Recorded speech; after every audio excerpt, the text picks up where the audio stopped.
Et ce mouvement, il ajoute et il dit, il y a un mouvement et les eaux s'approchèrent les uns des autres. Le troisième élément qui caractérise les réveils, c'est l'unité.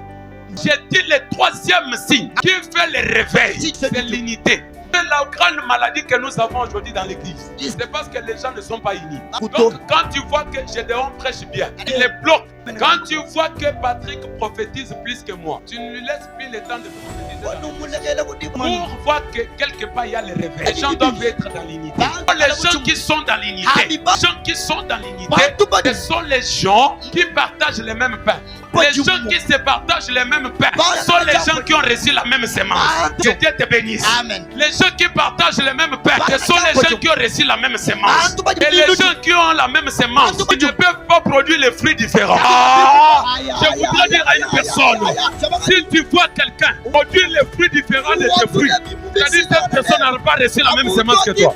Les gens qui sont dans l'unité, ce sont les gens qui partagent les mêmes pains. Donc les pains pour les enfants de Dieu, le véritable pain pour les enfants de Dieu, ça fait la parole de Dieu.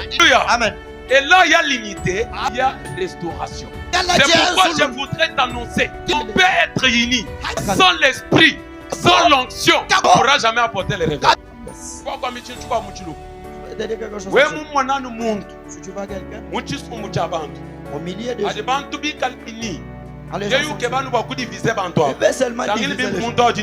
vérifie bien, c'est un sorcier de première catégorie. Alléluia. Amen.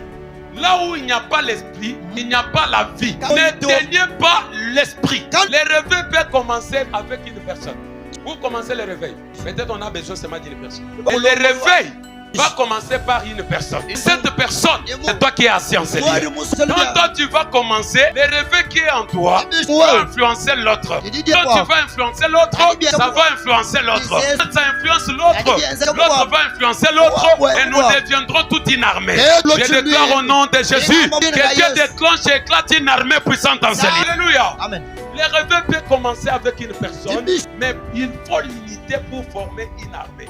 Et dans une armée, chacun connaît sa place. Dans une armée, les généraux connaissent sa place. Les capitaines connaissent sa place. Ainsi même dans l'église, si nous voulons amener le réveil, chacun de nous doit connaître sa place. Pour que nous amenions le réveil, que chacun de nous connaisse sa place. Une grande maladie qui fait que le réveil ne puisse pas se vivre. C'est parce que dans cette armée où nous sommes, chacun de nous ne connaît pas sa place. Tu es partenaire et tu penses que c'est toi qui dois diriger l'église. L'église n'est pas dirigée par un partenaire. Dis Amen. Amen. Tu es intercesseur. C'est toi qui vas te faire un air dans l'église. C'est ça ton rôle dans l'église. C'est ça ta place. Tu es agent de renseignement. Si nous voulons être une armée puissante, chacun de nous doit connaître sa place dans l'église.